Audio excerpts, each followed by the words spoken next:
পেঁয়াজ রসুন অতিরিক্ত তেল মশলা এগুলো দিয়ে রান্নাবাড়ি করলে খেতে কার না ভালো লাগে? অবশ্যই ভালো লাগে, কিন্তু সবসময় সেটা তো শরীরের জন্য একদম ভালো না। তাহলে চলুন আজকে একদম পেঁপে আলু দিয়ে হালকা পাতলা মাছের ঝোল রেসিপি আপনাদের সাথে শেয়ার করি। নমস্কার, আমি মধুশ্রী আর আপনাদের সবাইকে স্বাগত আমার চ্যানেল মধুশ্রী সোয়ার্গে। প্রথমেই এখানে আমি মাছে লবণ আর হলুদ মাখিয়ে নিয়েছি। তারপরে আমি কড়াইয়ে তেল বসিয়ে দিয়েছিলাম। তেলটা গরম হওয়ার পরে আমি এদিকে মাছগুলোকে নেব ভেজে। আমি মিডিয়াম টু লো ফ্লেমে মাছগুলোকে খুব ভালোভাবে ভেজে নেব। আমার এক পিঠ ভাজা হয়ে গেছে, এবার আমি মাছগুলোকে উল্টো পাশটাও ভালোভাবে ভেজে নেব।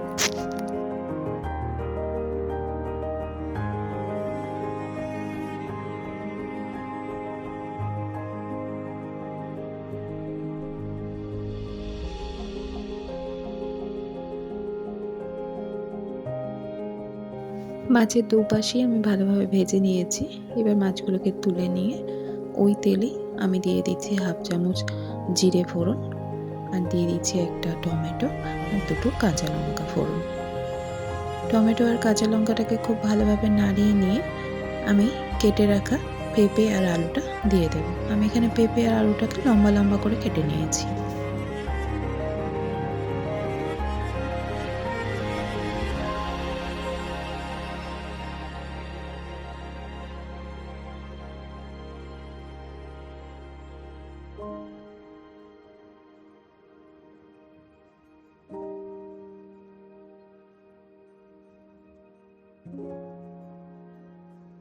পেঁপে আর আলুটা খুব ভালোভাবে ভেজে নিতে হবে। আজকে এই রান্নায় আমি তেমন কোনো মশলার ইউজ করব না। হলুদটা তো কালারের জন্য অবশ্যই দিতে হবে, আর দেব জিরে গুঁড়ো। জিরে আমাদের হজম শক্তিতে খুব সাহায্য করে।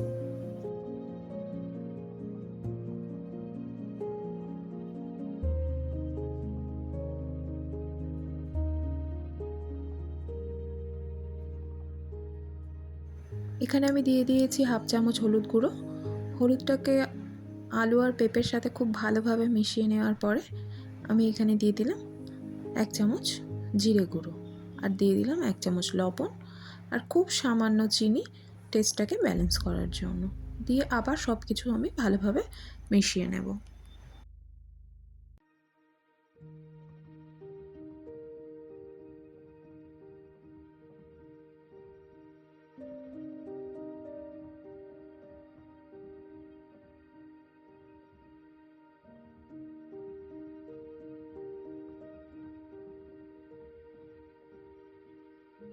লবণ আর চিনিটা দেওয়ার পরে আমি এখানে 1 মিনিট মতন কষিয়ে নিয়েছি।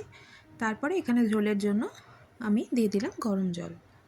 ঝোলটা আপনারা যে যেরকম রাখবেন সেই হিসেবে জলটাকে অ্যাড করবেন।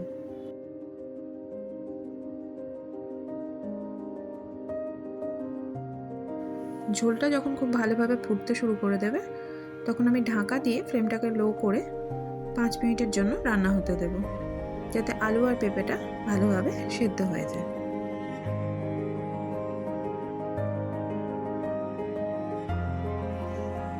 এখানে 5 মিনিট হয়ে গেছে। আলু আর পেঁপেটা মোটামুটি সেদ্ধ হয়েছে, সম্পূর্ণ সেদ্ধ হয়নি। এই টাইমে আমি মাছগুলোকে দিয়ে দেব।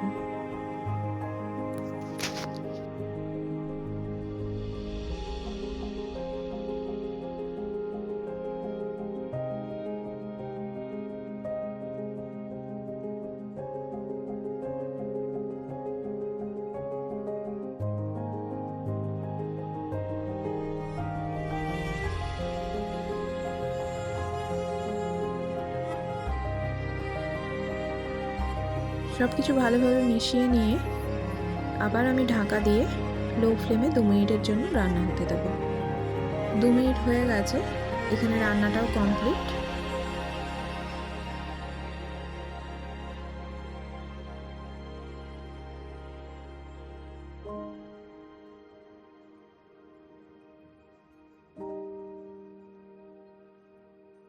এবার ফ্লেমটাকে আমি বন্ধ করে ঢাকা দিয়ে কিছুক্ষণের জন্য রেখে দেব।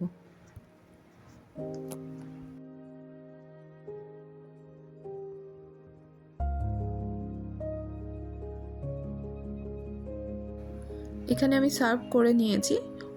দেখুন একদম লঙ্কা চেরা, শুধু জিরে গুঁড়ো দিয়ে পাতলা ঝোল, কিন্তু তবু কালারটা যথেষ্ট সুন্দর এসছে আর টেস্টটাও কিন্তু যথেষ্ট ভালো ছিল। আজকের এই রেসিপিটা আপনাদের কেমন লাগলো অবশ্যই জানাবেন। যদি ভালো লেগে থাকে একটা লাইক করবেন, একটা কমেন্ট করবেন, একটা শেয়ার করবেন। আর আমার চ্যানেলে নতুন হয়ে থাকলে আমার চ্যানেলটা সাবস্ক্রাইব করার অনুরোধ রইল। সবাই ভালো থাকবেন। টাটা।